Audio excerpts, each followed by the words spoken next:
Vous écoutez Pierre Nantel.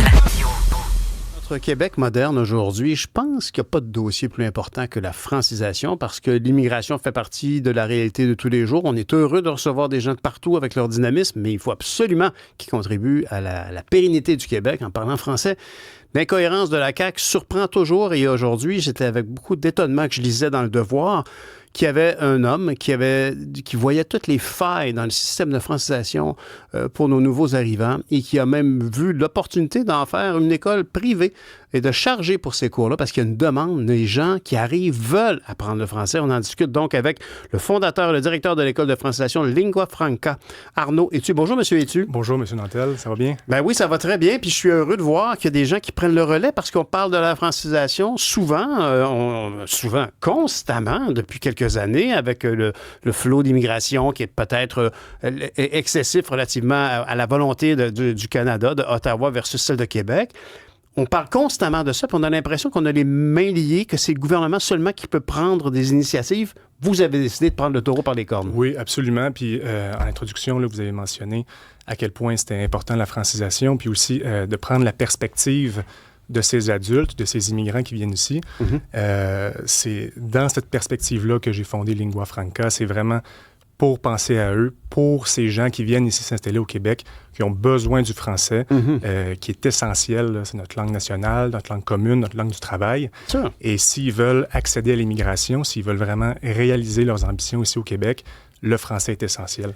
J'ai comme l'impression que vous avez comme on dit, franchi, vous êtes passé au travers du miroir, dans la mesure où, au lieu d'avoir donné l'impression que les gens qui arrivent d'ailleurs, il va falloir les convaincre d'apprendre français. Non, vous faites le pari qu'ils veulent l'apprendre. Ils sont prêts à payer pour l'apprendre. C'est ce que j'observe sur le terrain. Moi, j'ai été enseignant en francisation aussi.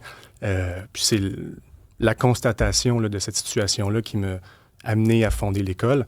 Mais c'est aussi la constatation des difficultés qu'avaient plusieurs immigrants à se faire franciser. Vous étiez enseignant dans le système public? Oui, absolument. Puis, je le dis dans l'article là, que vous avez lu, vraiment, on a un bon système de francisation au public, c'est-à-dire quand l'adulte est dans le système, moi, je dis, il est béni. OK? Parce que, bon, j'étais à Yves-Thériault, c'est un super centre, c'est bien géré. Je salue mes collègues, d'ailleurs, puis mes étudiants, peut-être, qui nous écoutent maintenant. Mais, ceci étant dit, il faut rentrer dans le système. Et pour ceux qui ne sont pas dans le système, c'est l'enfer. OK? C'est vraiment le jour et la nuit. Présentement, Francisation Québec, il y a à peu près 25 000 demandes là, pour la francisation qui sont en attente. Donc, je suis un instant. 25 000 personnes qui attendent pour apprendre le français. Par le gouvernement du Québec, par le MIFI, finalement. Ce sont des chiffres incroyables. Premièrement, le nombre. Ces gens-là attendent. Est-ce qu'ils peuvent travailler difficilement? Bien, c'est sûr que sans le français, c'est très difficile. Puis je vais vous dire, selon les chiffres du gouvernement, officiellement, c'est 81 jours ouvrables pour accéder à une classe. Donc, on parle de 4 mois. Dans les faits, moi, c'est 1 an. Puis mes étudiants, tant au public que maintenant à mon école, on parle d'1 an sans réponse. OK?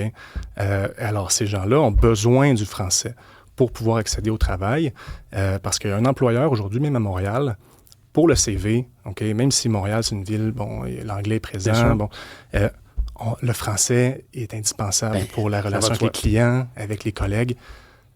Tout pour l'entreprise, là, le français est indispensable. Donc, ces gens-là ont besoin du français pour le travail et pour l'immigration aussi, un point de vue plus formel. On demande aujourd'hui, puis c'est très bien comme ça, on demande le niveau B2 ou le niveau 8 sur l'échelle québécoise. Là, et ça, c'est un niveau intermédiaire. C'est un niveau quand même, on est fonctionnel au Québec en français. Et ils ont besoin de ça pour l'immigration, pour le CSQ, pour la résidence permanente et pour la citoyenneté par la suite. Monsieur Etu, ce que vous avez constaté chez les gens qui s'inscrivent chez vous, c'est une volonté d'épouser, de faire partie de la famille québécoise. Absolument, absolument, définitivement. Oui, puis c'est drôle, mais vraiment, chez Lingua Franca, là, notre école, c'est notre mission, c'est d'intégrer au Québec, c'est de les préparer pour le Québec, donc pour le marché du travail, mais pour la culture québécoise aussi. Je vous donne une anecdote comme ça, qui est très, très intéressante. Là. On prend beaucoup d'inscriptions présentement, le téléphone sonne, donc ça va bien. Il y a 2-3 jours environ, j'ai une future étudiante, là, possible étudiante qui se présente, parle anglais évidemment, niveau débutant, donc aucun français. Et je dis oui, OK, venez à l'école, on a un rendez-vous pour l'inscription. Et finalement, elle se présente avec son conjoint. Alors, bon, elle est voilée. Et moi, je l'accueille à Lingua Franca, dans nos locaux. Je suis super content de la voir. Bonjour, madame. Je tends la main. Et là, elle reste là. Elle ne me serre pas la main. Et c'est son mari qui me serre la main. Je dis, hop. Je dis, madame, il a dit quelque chose. Elle dit, je fais pas ça habituellement. Puis là, c'est le mari. Je dis, écoutez, madame, ici, je sais pas où vous venez d'où. Elle dit, Bangladesh. Je dis, madame, ici, on n'est pas au Bangladesh. On est au Québec. L'égalité homme-femme, c'est fondamental. Puis quand vous allez venir dans notre classe ici, on travaille en équipe. Il ne commencera pas à faire de distinction entre les sexes, entre les religions. Donc, je dis, en partant, c'est la poignée de main où on va laisser faire ça. Vraiment? Ah oui. Vous avez tellement de demandes que vous auriez pu perdre une potentielle élève. Oh mon Dieu! Il n'y a rien qui va mal. Et quelle fut la réaction de la dame, d'abord? Concrètement, elle s'est un peu retranchée. Elle dit, ouais, mais finalement, c'est dans le centre-ville. Le stationnement n'est pas facile. C'est ça le gros problème. Je dis, non, madame. Le problème numéro 1, c'est la poignée de main. Est-ce qu'elle est repartie? Oui, elle est partie. Et quelle est la réaction du monsieur? Le monsieur à côté, il était un peu pantois, là, tu sais. Puis, tu sais, c'était comme un peu... c'était infranchissable pour eux. Mais comment ils vont faire après ça sur le marché de l'emploi? Comment ils vont faire pour rencontrer des employeurs? Okay. Et comment se fait-il qu'on a pu se retrouver chez nous? Comment se fait-il qu'ils se sont retrouvés chez nous? Moi, je peux dire en tout cas que lors de ma dernière campagne électorale, j'étais flabbergasté, pour utiliser un beau terme francophone. Non, mais j'étais vraiment là, bouleversé de voir à quel point il y avait beaucoup de gens qui n'avaient pas le droit de vote. Il y a beaucoup de gens qui sont arrivés. Puis ces gens-là, c'est notre devoir de les accueillir. Ils arrivent, ils réclament un statut font une demande d'asile. On se doit d'étudier leur candidature. Une fois que c'est démontré que ce n'est pas vraiment un cas de réfugié, bien à ce moment-là, on peut très bien dire, écoutez, on vous renvoie chez vous. Mais d'emblée, on se doit de les accueillir. Puis on est content d'accueillir des gens qui se sont levés de leur lazy boy, puis qui sont venus chez nous, puis qui nous ont choisis. Mais s'ils nous ont choisis, ils savent que ça se passe en français ici. C'est ça. Alors, votre action est tellement importante. Vous avez choisi donc, dans une situation comme celle-là, de faire face aux problèmes, parce que vous savez que dans le cours, l'échange avec les gens va faire partie de l'apprentissage. C'est des gens qui viennent de partout à travers le monde, de toutes les religions, de toutes les origines, de tout. Puis, je pense que notre devoir, l'éducation, c'est fondamental au Québec. La francisation, c'est un vecteur de ça, mais notre devoir, c'est d'établir les règles quand même claires. C'est quoi les valeurs du Québec? Bien sûr. Puis, tu sais, vraiment, ça permet finalement d'être clair. Bien sûr. De dire, c'est comme ça que ça marche au Québec. Puis, je vais vous dire, même les immigrants, là, ils vont encore plus adhérer à la culture québécoise, à la nation québécoise. Si nous, on est fiers nous-mêmes, puis on dit, regarde, ça marche de même au Québec. Tout à fait. Puis si vous voulez participer, puis certainement, vous êtes Québécois. Monsieur Etu, dans le public, là, vous nous démontrez comment ça se passe dans votre école, à vous, Lingua Franca. Donc, il y a des gens qui arrivent, vous leur rencontrez, vous leur expliquez comment ça fonctionne. Parfois, il y a des gens qui font comme, dans ces conditions-là, j'aime mieux pas suivre le cours, d'accord? Qu'est-ce que vous avez vécu dans le public, dans le système public? Comment ça se déroulait? Est-ce que ce genre de situation-là était géré à l'admission? Tout à fait, mais tu sais, moi je pense de toute façon qu'un bon enseignant, c'est quelqu'un qui est capable de gérer ça par lui-même, là, sans toujours avoir... c'est un peu pour ça que j'ai fondé l'école aussi, c'est-à-dire à un moment donné, je voulais être le directeur aussi, là, tu sais, c'est ma vision de l'école, c'est ma façon de faire, mais un bon enseignant est capable de gérer ces situations-là par lui-même. C'est sûr, j'ai eu de nombreuses situations, tant que c'est une dimension plus culturelle, ça peut être une dimension, tu sais... ça peut être de la drogue en classe qui est amenée. Ben là, il y a des gens qui pensent que le Québec ou le Canada... Ah oui, le pote est permis. Ben tout est permis. Ben oui. C'est les droits, liberté, tout est permis. Puis là, c'est de la discrimination, monsieur, si vous me sortez parce que j'ai du pot, puis que je sens le... On est au Canada ici, tu sais. Des fois, c'est quand on établit clairement les règles. Bon, fait que c'est des situations comme ça, mais...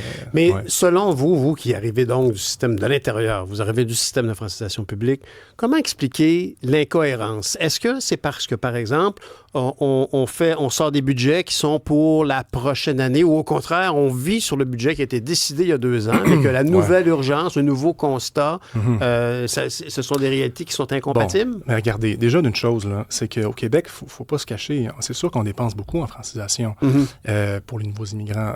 Donnez-moi un exemple de pays dans le monde où non seulement l'État va offrir des cours dans la langue nationale gratuitement aux nouveaux arrivants, mais là, on a une coche de plus ici, là, au Québec.